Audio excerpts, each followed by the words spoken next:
Hello, எப்படி இருக்கீங்க? எப்பொழுதுமே ஒவ்வொரு ஊருக்கும் ஒரு ஸ்பெஷலான ஃபேவரட்டான ஒரு டிஷ்ஷுன்னு உண்டு. அந்த ஊருக்கு போனால் அது எல்லோரும் டேஸ்ட் பண்ணுவாங்க. அதே மாதிரி நம்ம தமிழ்நாட்டில் சவுத் தமிழ்நாடு, அதாவது மதுரை, அதுக்கு கீழே திருநெல்வேலி, இந்த மாதிரி இடத்துல எப்பொழுதுமே இந்த பரோட்டா, இந்த சால்னா அப்படின்றது வந்து ரொம்ப ரொம்ப ஃபேமஸ். அது அந்த சால்னான்றது நான் வெஜிடேரியன் டிஷ்ஷாக இருந்தால் கூட வெஜிடேரியன்ஸ்க்கு அதை எப்படி பண்ண போகிறோம், அதாவது மீட் இல்லாமல் எப்படி பண்ணலாம், அதான் நீ காட்ட போகிறேன்.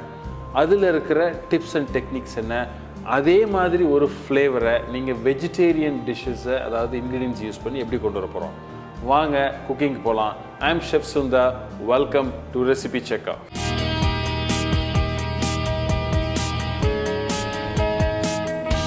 இப்போது இந்த எம்டி சால்னாக்கு தேவையான பேஸ் வந்து நம்ம 2 இன்க்ரீடியன்ஸில் பண்ணுறோம். ஒன்று வந்து தேங்காய், இன்னொன்று வந்து முந்திரி பருப்பு.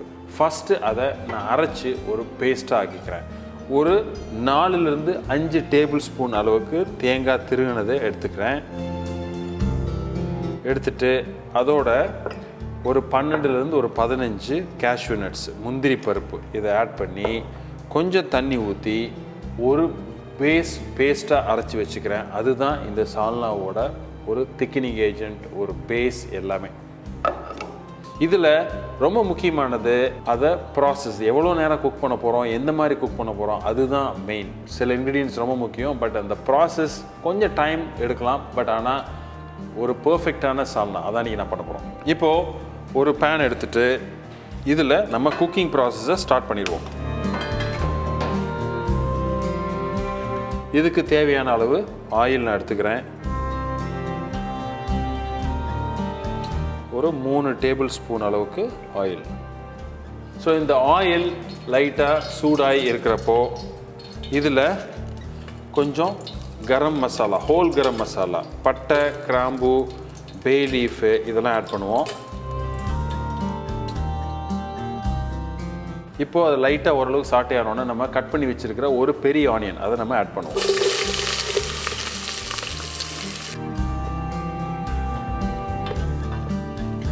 இப்போ இந்த ஆனியன் லைட்டாக சாட்டே ஆகி வரப்போ ஜஸ்ட் கொஞ்சமாக நமக்கு தேவையான அளவு சால்ட்டு.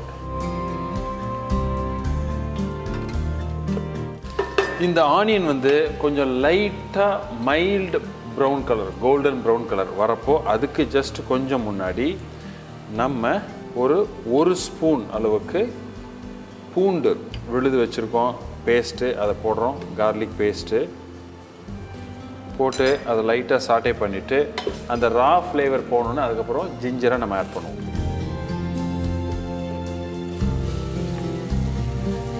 இப்போது ஒரு 3/4 ஸ்பூன் அளவுக்கு இஞ்சி,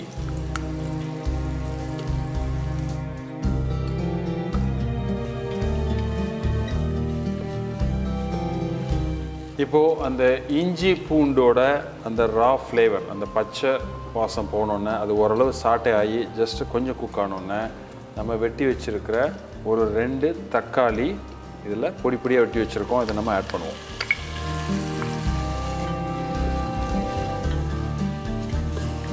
ஸோ இப்போது அந்த தக்காளி வந்து லைட்டாக வதங்கி கொஞ்சம் ஆயில் லைட்டாக செப்பரேட் ஆனப்போ நமக்கு தேவையான ஒரு 1/4 ஸ்பூன் அளவுக்கு மஞ்சள் பொடி,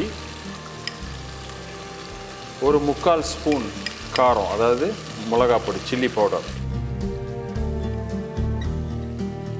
ஒரு 1/2 ஸ்பூன் அளவுக்கு கொத்தமல்லி பொடி.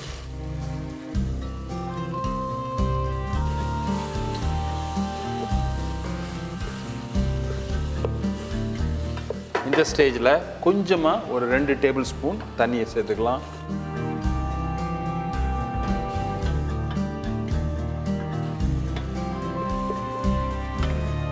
ஸோ இப்போ நம்ம ஆட் பண்ணியிருக்கிற இன்க்ரீடியன்ட்ஸ் நல்லா வதங்கி வந்தப்போ நம்ம ஒரு 1/4 ஸ்பூன் அளவுக்கு கரம் மசாலா ஆட் பண்ணிக்கலாம்.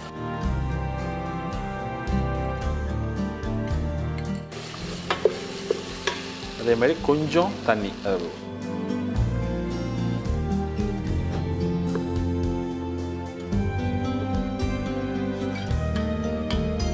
இப்போது நம்ம ஒரு பச்சை மிளகா நம்ம இந்த மாதிரி ஸ்லிட் பண்ணி வச்சுருக்கோம், இதை ஆட் பண்ணிக்கோங்க. இந்த பச்சை மிளகா வந்து ஒரு எப்பொழுதுமே இந்த மாதிரி டிஷ்ஷஸ்க்கு வந்து ஒரு யூனிக் ஃப்ளேவர் கொடுக்கும்.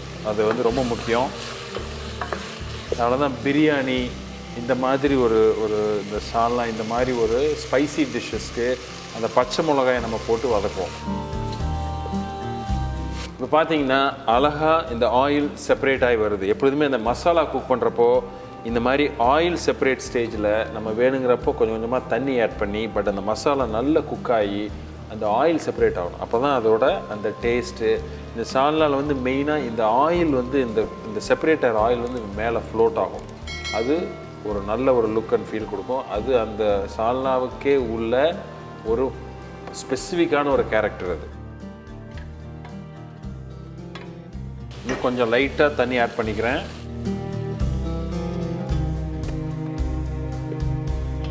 ஸோ இப்போது இந்த பர்டிகுலராக ஒரு ஸ்டேஜில் நம்ம எடுத்து வச்சிருக்கிற புதினா, அதே மாதிரி கொத்தமல்லி இதை மிக்ஸ் பண்ணி ஒரு வாட்டி நல்லா வதக்கிடுவோம். கொஞ்சம் தண்ணி அந்த டைமில் ஆட் பண்ணிக்கலாம்.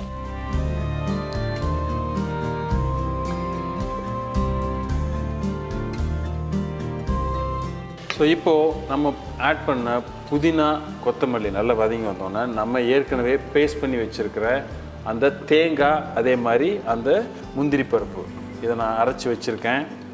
இதை இப்போ நம்ம ஆட் பண்ணிடுவோம்.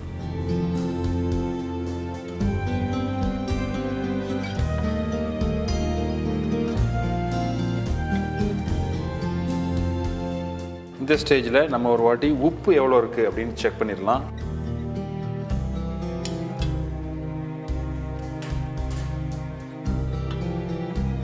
ஸோ காரம் கரெக்டாக இருக்குது, பட் உப்பு கொஞ்சம் பத்தாது. ஸோ அதை நம்ம ஆட் பண்ணிக்கிறோம். ஒரு 1/2 டீஸ்பூன் அளவு போட்டுக்கிறோம். போட்டுட்டு இப்போது இந்த பர்டிகுலர் டிஷ், அதாவது இந்த சால்னாக்கு தேவையான தண்ணியை ஆட் பண்ணி சிம்மரில் ஒரு 15 நிமிஷம் வரைக்கும் நம்ம இதை அப்படியே கொதிக்க வைக்கிறோம்.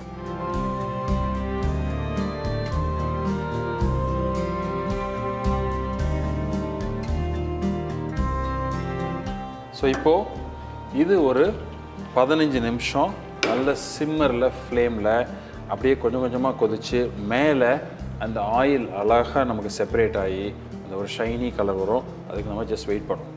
ஸோ இப்போது இந்த டிஷ் நம்ம சால்னா, அதாவது வந்து ஒரு 15 நிமிஷம் ஆல்மோஸ்ட் வந்து பார்த்திங்கன்னா ஒரு சிம்மர்லேயே மெதுவாக கொதிச்சிட்ருக்கு. இதில் ஒரு யூனிக் கேரக்டர் நான் சொன்னேன் இல்லையா, மேலே அந்த ஆயில் கரெக்டாக அந்த ஃப்ளோட் ஆகி இஸ் அ பர்ஃபெக்ட் அந்த லுக் அண்ட் ஃபீல் அந்த சால்னா, அதாவது அந்த ஃப்ளேவர் இஸ் பர்ஃபெக்ட். ஸோ இப்போ இது ஆல்மோஸ்ட் ரெடி நவ். இதை இப்போ நம்ம கார்னிஷ் பண்ணி நம்ம ஃபினிஷ் பண்ணிடலாம். இதுக்கு ஐடியல் கார்னிஷ் வந்து கொரியாண்டர், ஃபைன்லி சாப்ட் கொரியாண்டர் கொஞ்சம் போட்டுட்டு கொத்தமல்லி ஜஸ்ட் ஒரு மிக்ஸ் கொடுத்துருங்க. ஸோ இந்த டிஷ் வந்து பரோட்டா அதோட சிக்னேச்சர் சைட் டிஷ். ஓகே, இது வந்து இன்றைக்கி நம்ம எந்த ஒரு வெஜிடபிள்ஸோ எந்த ஒரு கூட ஆட் பண்ணுற ஒரு இன்க்ரீடியன்ஸோ இல்லாமல் ப்ளெயினாக பண்ணியிருக்கோம். அதான் இது எம்டி சால்னா. இது வந்து ஒரு பேஸு. இதை நீங்கள் வெஜிடபிள் ஆட் பண்ணி கேரட், பீன்ஸ் அந்த மாதிரி பண்ணி ஒரு வெஜிடபிள் சால்னா பண்ணலாம். மஷ்ரூம் ஆட் பண்ணி மஷ்ரூம் சால்னா பண்ணலாம். பட் இதில் வந்து ஜஸ்ட் ஒரு வேரியேஷன். ஸோ இது பிரியாணி, எனி ஸ்பைசி ரைஸுக்கும் இது வந்து ஒரு நல்ல ஒரு அக்கம்பனிமெண்ட். அதே மாதிரி சப்பாத்திஸ் அது கூட ட்ரை பண்ணுங்கள். ஒரு வித்தியாசமான டிஷ். இதில் மெயினாக வந்து என்னென்னா அந்த குக்கிங் ப்ராசஸ், அந்த மசாலாவை நல்லா குக் பண்ணி அந்த ஆயிலில் வந்து வெளியில் எடுத்துகிட்டு வந்து செப்பரேட் பண்ணணும். அப்படின்னா தான் அந்த ஆயில் வந்து மேலே ஃப்ளோட் ஆகிறது இதோட ஒரு சிக்னேச்சரான ஒரு கேரக்டர் அப்படின்னு சொல்லலாம். ஸோ வீடியோ பார்த்து என்ஜாய் பண்ணியிருப்பீங்கன்னு நினைக்கிறேன். இந்த வீடியோ பிடிச்சிருந்தா எங்களுக்கு ஒரு லைக், தம்ஸ் அப் கொடுங்க. அதே மாதிரி ஃபஸ்ட் டைம் சேனலுக்கு வந்திருந்தீங்கன்னா அந்த சப்ஸ்கிரைப் பட்டன் அமுத்திட்டு அதே மாதிரி அந்த பெல் ஐக்கானை கிளிக் பண்ணிடுங்க. Welcome to recipe checker. இதே மாதிரி இன்னொரு நாள் ஒரு ஸ்பெஷல் ரெசிபியோ இல்லை ஒரு யூனிக் ரெசிபியோ இருந்தால் அதில் இருக்கிற டிப்ஸ் அண்ட் டெக்னிக்ஸோடு உங்களை நான் மீட் பண்ணுறேன். அது வரைக்கும் ஹாப்பி குக்கிங்.